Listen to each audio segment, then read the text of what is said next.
እዙይ ድምጽ ራዲዮ ኤረና እዩ። ክቡራት ሰማዕትና ዕለታዊ ዜና እንሆ። ኤርትራ ዘበናዊ ባርነት ምስ ዝካየደለን ቀዳሞት 3 ሃገራት ዓለም ተረቂሓ። ወክፍሪ ዝተባህለ ኣህጉራዊ ትካል ሰብኣዊ መሰላት ኣብ ዘርግሖ ጸብጻብ ኤርትራ፣ ሰሜን ኮርያን ሞሪታንያን እተን ኣብ ዓለም ዝለዓለ ዘበናዊ ባርነት ዝካየደለን 3 ሃገራት ምዃነን ሓቢሮም። እዚ ትካል ብረቡዕ 24 ግንቦት ኣብ ዘውፅኦ ጸብጻብ ኣብ ዓለም ልዕሊ 50 ሚልዮን ሰባት ኣብ ትሕቲ ዘበናዊ ባርነት ከም ዝነብሩ ጠቒሱ። እዚ ቁፅሪ ምስ ናይ ዝሓለፈ ቅድሚ 5 ዓመታት ጸብጻቡ ክነጻጸር እንከሎ ብ10 ሚልዮን ምዝያዱ ኣዝዩ ኣሻቓሊ እዩ ክብል ኣስሚሩሉ። እዚ ጸብጻብ ከም ግዱድ ሽቕለጥ፣ ግዱድ መርዓ፣ ንግዲ ወሲብ፣ ዘይሕጋዊ ንግዲ ደቂ ሰብ ዝኣመሰለ ረቑሒታት ኣብ ግምት ብምእታዊው መጽናዕቲ ካይዱ። ቀዳመይቲ ዝተሰርዐት ሰሜን ኮርያ ብገምጋም ካብ 1000 ሰባት እቶም ኣስታት 104 ኣብ ዘበናዊ ባርነት ዝተታሕዝዮም።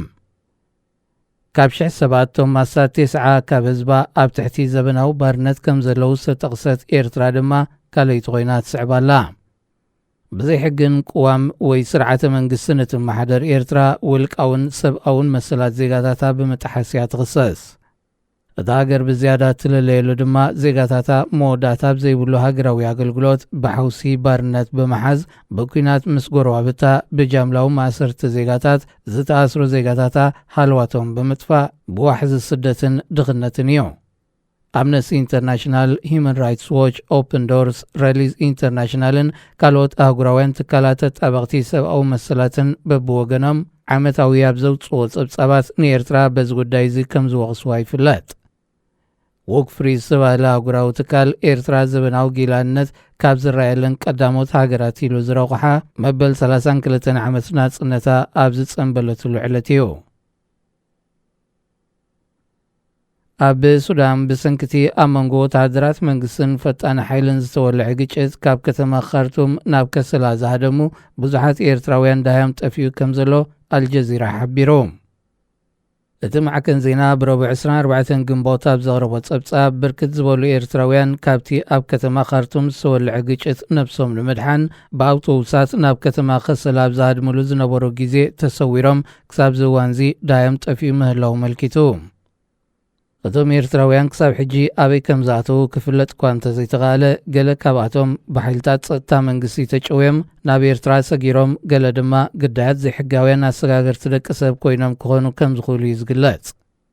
ንኣልጀዚራ ቃሎም ዝሃቡ ኣብ ሱዳን ዝነብሩ ኤርትራውያን ከም ዝሓበርዎ ኤርትራውያን ብፆቶም ካብተን ዝጓዓዙለን ዝነበሩ ኣውቶቡሳት ተፈልዮም ምስ ወረዱ ህጣሞም ከም ዝጠፍአ የመልክቱ። ኣብ ካርቱምን ከባቢያን ካብ ዝካየድ ዘሎ ኩናት ሃዲሞም ናብ ከሰላ ዝተበገሱ ኤርትራውያን ብመገዲ 13 ተጨውዮም ናብ ኤርትራ ድሕሪ ምእታዎም 95 ካብኣቶም ዳሃዮም ከም ዘይፍለጥ ዘጋርድያን ብ8 ግንቦት ምሕባሩ ይዝከር። ኣቐዲሙ እውን ሬድዮ ኤረና ካብቲ ኩናት ሃዲሞም ኣብ ከባቢ ገዳርፍ ምስ ዝርከቡ ኤርትራውያን ኣብ ዘካየደቶ ዝረርብ ኤርትራውያን ጽዒነን ካብ ካርቱም ናብ ከሰላ ካብ ዝተበገሳ 7 ኣውቶቡሳት ሰራዊት ሱዳን ነቶም ኣብተን 2 ዝነበሩ ናብ ኤርትራ ከም ዘረከብዎም እዮም ኣመልኪቶም። ንሳቶም ብተወሳኺ ክፍሊ ኢሚግሬሽን ኤርትራ 2 ካብ 100 ንዝኸፈሉን ናይ ጣዕሳ ንዝመልኡን ወይ ድማ ፓስፖርት ናይ ኤርትራ ንዝጸንሖምን ኣብ ዶብ 13 ይቕበሎም ከም ዘሎ ኣረጋጊጾም። ዛጊት ናብ ኤርትራ ካብ ዝሰገሩ ኣሳት 4,000 ኤርትራውያን መብዛሕትኦም ምስ ስድራ ቤቶም ክራኸቡ እኳ እንተኻኣሉ ብዙሓት ግና ዳሃዮም ጠፍዩ ምህላው መቕርቦም ብዝተፈላለየ መንገድታት ከመልክቱ ጸኒሖም እዮም። ኣብ ሱዳን ናብ ትሕቲ ላዕለዋይ ኮሚሽን ስደተኛታት ሕቡራት ሃገራት ዝተመዝገቡ ልዕሊ 126,000 ኤርትራውያን መንባሮም ጸብጻባት ትካል ይሕብር። ኣብ መንጎ ኦርቶዶክስ ተዋህዶ ቤተ ክርስቲያን ኢትዮጵያ ዝተረኣየ ምክፍፋል እናዓረገ ዝመጻሉ ዘሎ እዋን ላዕለዋይ መሪሕነት ቤተ ክህነት ክልል ትግራይ 10 ኤጲስቆጶሳት ክሸይም ምዃኑ ኣፍሊጡ። ድሕሪ እቲ ኣብ ክልል ትግራይ ዝተወልዐ ኩናት ካብ ኦርቶዶክስ ተዋህዶ ቤተ ክርስቲያን ኢትዮጵያ ተፈልዩ ናይ ገዛ ርእሱ ምምሕዳር ዝኣወጀ ቤተ ክህነት መንበረ ሰላማ ከሳቴ ብርሃን ትግራይ ካብ 22 ክሳብ 23 ግንቦት ንክልተ መዓልታት ኣብ ዘካየዶ ጉባኤ እዩ ናይ ገዛ ርእሱ ኤጲስቆጶሳት ክሸይም ምዃኑ ዝገልጽ ዘሎ። እቲ ጉባኤ ህዝቢ ዝጠልቦም እዋናውያን ውሳኔታት ከም ዘሕለፈ ብምጥቃስ ኣብ ውሽጢ ትግራይን ወፃእን ዝርከብ ህዝቢ ትግራይ ዝተማልአ መንፈሳዊ ኣገልግሎት ንምሃብ ነቶም 10 ኤጲስቆጶሳት ክሸይም ከም ዝወሰነ ረድዮ። እቲ ጉባኤ ሕሊፍዎ ዘሎ ውሳኔ ምሻም ኤጲስቆጶሳት ድሕርቲ ኣብ መንጎ መንግስቲ ኢትዮጵያን ሕወሓትን ኣብ ፕሪቶርያ ዝኸተምዎ ስምምዕ እውን እንተኾነ ቤተ ክህነት ትግራይ ምስ ኦርቶዶክስ ተዋህዶ ቤተ ክርስቲያን ኢትዮጵያ ንምውህሃድ ይኹን ዳግም ንምሕባር መደብ ከም ዘይብሉ ዘነጽር እዮም። ቤተ ክህነት ትግራይ ኣብ 7 ግንቦት 2021 ምስ ኦርቶዶክስ ተዋህዶ ቤተ ክርስቲያን ኢትዮጵያ ዝነበሮ ርክብ ከም ዝበተኸ ይዝከር።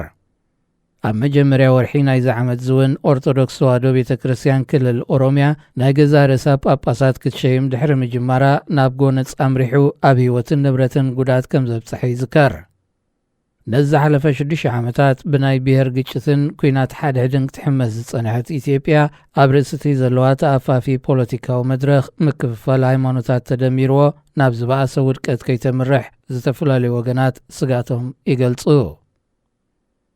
ዜና ኣብዚ ይፍጸም። እዚ ድምፂ ራድዮ ኤረና እዩ።